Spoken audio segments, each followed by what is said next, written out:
जय हिंद दोस्तों स्वागत करता हूं आपका आपके अपने यूट्यूब चैनल MLV स्टडी में। दोस्तों आज फिर से हम एक क्वेश्चन करने वाले हैं जो कि टाइम डिपेंडेंट परटर्बेशन थ्योरी के ऊपर बेस्ड है।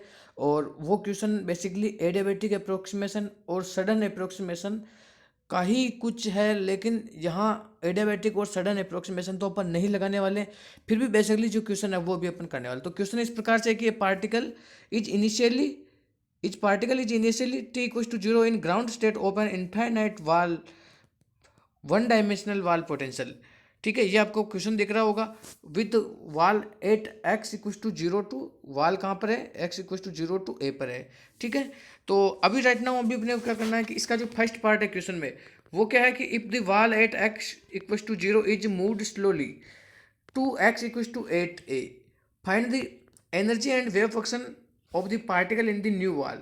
ठीक है, न्यू वॉल के अंदर जो एनर्जी और वेव फंक्शन अपने को फाइंड करना है और calculate the work done in this process, और जो वर्क डन हुआ है वो भी अपने को ज्ञात करना है। ठीक है, और राइट नाउ जो सेकंड क्वेश्चन है वो क्या है, अभी देखिए आप कि ये जो सेकंड क्वेश्चन है वो कुछ इस प्रकार से है कि इसमें भी पार्ट है कि if the wall at x equal to a is now suddenly moved. ठीक है, अगर वो सडनली मूव्ड है at t equal to zero to two, ये जो वाल है वो सडनली मूव्ड है, और ये क्या है कि x equals to a to x equals to eight a, यहाँ तक अपने को ये मूव कर रहा है। ठीक है, तो calculate the probability of the finding the particle in the ground state at first. सबसे पहले अपने को क्या करना है, ग्राउंड स्टेट में उसकी प्रोबेबिलिटी फाइंड करनी है।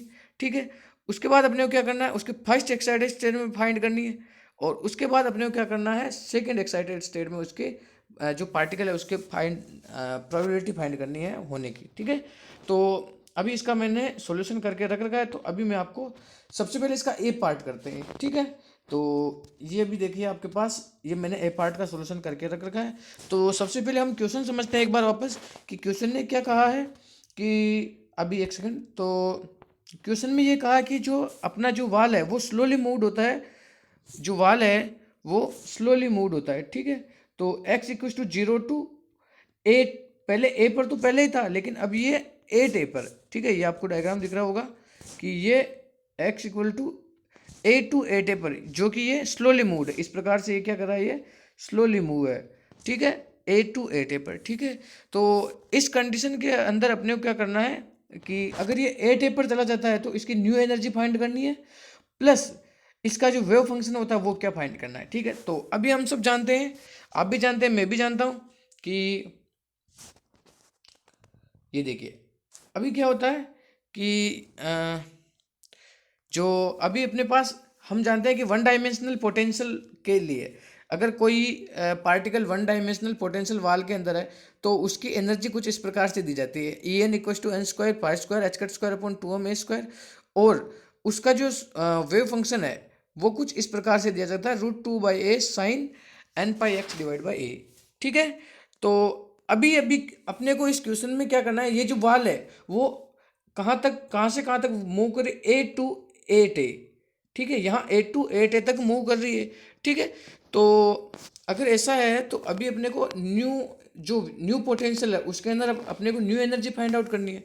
तो अगर इस न्यू एनर्जी फाइंड आउट करनी है तो अभी राइट नाउ अपने को क्या करना पड़ेगा कि ए को पुट करना पड़ेगा एट ए। ठीक है, और यहाँ n equal to one put करना पड़ेगा जो कि ग्राउंड स्टेट के लिए, क्योंकि दोस्तों देखिए कि ये हमारा जो पार्टिकल है वो ग्राउंड स्टेट में ही है अभी। ठीक है, वो कोई हायर स्टेट में नहीं गया, इसीलिए अपने n equal to one put किया है। तो अब ये सब कार्यक्रम यहाँ पर पुट करना अपने को ई एन। ठीक है, तो यहाँ से अगर यहाँ पर अपने को क्या करना है, अभी एन इक्वल टू एन का वैल्यू तो अभी पुट करना है अपने को वन, और बाकी जो ए का ए की जगह अपने को एट ए पुट करना है। ठीक है, ए की जगह अपने को एट ए पुट करना है। तो इस प्रकार से हम कुछ पुट करेंगे तो ये जो नया वेव फंक्शन है, ठीक है, वो अपने पास कुछ इस प्रकार से ये बनने वाला है, ये देखिए। ठीक है, ये अपने पास न्यू वेव फंक्शन बन गया है। ठीक है, और अगर अपने को न्यू जो अपने पास, सॉरी ये एनर्जी है ना, वेव फंक्शन नहीं है, एनर्जी है। ठीक है, ये वाली क्या है अपने पास, ये एनर्जी है, न्यू एनर्जी। ठीक है, और बाकी अपने पास न्यू वेव फंक्शन ये कुछ इस प्रकार से बनने वाला है। ठीक है, यहाँ पर भी अपने को ए जो ए है वहाँ पर एट ए पुट करना है। ठीक है, तो अभी अपने को क्या करना है, वर्क डन करना है कि इस वाल को अगर ए टू 8A तक अपन पहुंचाए तो क्या वर्क डन करना पड़ेगा। ठीक है, तो ये चीज़ अभी अपन फाइंड आउट करने वाले हैं। तो देखिए, हाँ ये देखिए, अब देखिए कि हाँ अभी क्या करना है कि जो अब E one days find out किया ना हमने, डेल डब्ल्यू क्या है, ई वन डेज माइनस ई। ठीक है, तो ई वन डेज अभी अपन ने फाइंड आउट किया था कि ए को 8A पुट किया था और बाकी एन को 1 पुट किया था, तो ये वाला आइटम अपने पास निकल के आया था। ठीक है, और उसके बाद नॉर्मली जो अपने पास एन इक्वल टू 1 के लिए होता है वो कुछ ये वाला अपने पास आइटम होता है। एक सेकेंड, ये अपने पास ये वाला आइटम होता है, ये वाला जो प्रोग्राम होता है। और अब अगर इन दोनों को अपन एक साथ इन दोनों को अगर एक दूसरे के साथ सब्सट्रैक्टिंग करेंगे, एक दूसरे से घटाएंगे, तो अपने पास ये जो मिलने वाला कार्यक्रम ये है, pi square h cut square minus 64 pi square h cut square upon 128 m a square. ठीक है, तो अगर इसको अपन सोल्व करते हैं तो अल्टीमेट अपने पास जो डेल डब्ल्यू है, मतलब कि work done in this process. ठीक है, तो work done in this process अपने पास ये आने वाला है, -63 pi square h cut square upon 128 m a square. ठीक है, तो अभी अब इसका अपन सेकंड पार्ट करने वाले हैं। ठीक है, तो अगर आपको कोई भी प्रॉब्लम आ रही हो तो आप कमेंट बॉक्स में कमेंट कर सकते हो, बाकी आप अगर अच्छा लगा तो लाइक भी कर सकते हो। ठीक है, चलो अभी अपने को इसका सेकंड पार्ट करना है। तो सेकंड पार्ट में क्या करना है कि तो calculate the probability of the finding the particle in ground state. ठीक है, तो सेकंड पार्ट में भी सबसे पहले फर्स्ट वाला कर रहे हैं। तो अभी यहाँ जो ये वाल है, अगर ये जो वाल है अभी इस कंडीशन में वो क्या है, ये सडनली मूव कर रही है। ठीक है, ये क्या है, सडनली मूव कर रही है, SUDDENLY। ठीक है, ये जो वाल है अभी सडनली मूव कर रही है। और यहाँ अपने को finding the probability of the particle at ground state ज्ञात करना है। तो इसके लिए अभी राइट नाउ अपने पास ये वाला अपन फॉर्मूला इसके लिए यूज करने वाले, P1102A ψ1 चूंकि ग्राउंड स्टेट में पार्टिकल अभी भी, तो दोनों ही वेव फंक्शन के लिए अपन ने ψ1 कर दिया और ये पहले वाले का ψ1 का कॉन्जुगेट कर दिया। ठीक है, और अभी यहाँ आगे अपन जो काम करेंगे वो देखिए कि ये जो ψ1 है, ψ1 है, वो क्या इस प्रकार से अपन लिख सकते हैं, क्योंकि हमने एक की जगह 8A पुट किया था और n की जगह 1 पुट किया था। ठीक है, और बाकी ψ1 को अपन ये चीज़ पुट कर सकते हैं। ठीक है, और अगर इन दोनों चीज़ों को यहाँ पुट करेंगे P11 के अंदर तो अपने पास ये कुछ चीज़ मिलने वाली है। ठीक है, इसके बाद राइट नाउ अभी हम इसको क्या करेंगे, इंटीग्रेट करेंगे। ठीक है, तो इंटीग्रेट करने के लिए मैंने लास्ट क्वेश्चन में भी आपको मैंने एक जो इस चीज़ को इंटीग्रेट करने के लिए मैंने एक तरीका बताया था, वही तरीका यहाँ फॉलो करना है।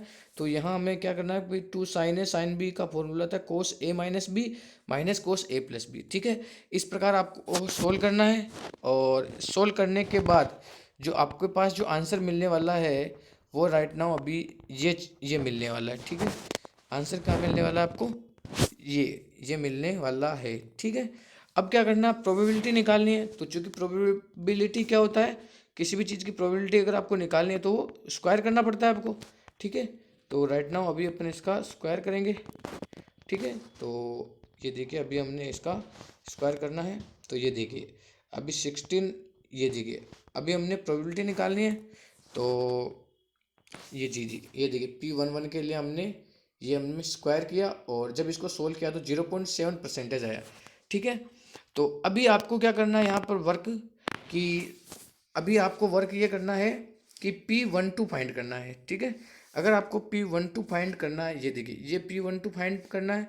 ये कैसे फाइंड करेंगे कि अभी आपको क्या करना है, अगर आपको ψ1 निकालना है तो यहाँ पर आपको ψ2 निकालना है। ठीक है, वो कैसे निकालेंगे कि वो निकालने के लिए आपको n की जगह 2 पुट करना पड़ेगा और बाकी a की जगह 8A पुट करना पड़ेगा, तो आपको ψ1 निकल जाएगा। ठीक है, कोई दिक्कत नहीं है, और बाकी ψ1 तो वही पुराना ही पुट करना है ना। ठीक है, ψ1 वही पुराना ही पुट करना है। इसके बाद आपको जो इंटीग्रेशन है वो सोल्व करना है और जो आंसर आएगा आपको आपके हिसाब से लिख लेना है, ठीक है। और साइड अभी इसके बाद अपने को क्या करना है, साइड P3 फाइंड आउट करना है, ठीक है। ये साइड P1 to 3, ठीक है। मतलब ये सेकंड एक्साइटेड स्टेट में मूव कर रहा है। जैसे मैं आपको बताऊं कि ये इसका ग्राउंड स्टेट है, ये इसका फर्स्ट एक्साइटेड स्टेट है, ये इसका सेकंड एक्साइटेड स्टेट है, ठीक है। तो यहाँ n=1 है, ये 2 है, ये 3 है। तो अभी जो पार्टिकल यहाँ से यहाँ जंप कर रहा है, ये थोड़ा ऊपर चला गया मेरा यहाँ, ठीक है। यहाँ से यहाँ जंप कर रहा है, मतलब n=3 में, ये n=3 में, ठीक है। और बाकी अब आपको क्या करना है कि अगर आपको साइड 3 डेज निकालना है, तो साइड 3 डेज कैसे निकालेंगे आप, कि अभी इसमें क्या करना है, n की जगह आपको क्या करना है 3 पुट करना है, और a की जगह आपको क्या करना है 8a, ठीक है। और बाकी आपके पास जो निकल के आंसर आ जाएगा, ठीक है। आशा करूँगा वीडियो अच्छा लगा। अगर वीडियो अच्छा लगा प्लीज़ लाइक करना, शेयर करना, और चैनल को सब्सक्राइब करके बेल आइकन को प्रेस करना, और अपने दोस्तों को शेयर करना, ठीक है। अभी के लिए इतना ही, अगले वीडियो में फिर मिलेंगे। बाय बाय, जय हिंद, जय भारत दोस्तों।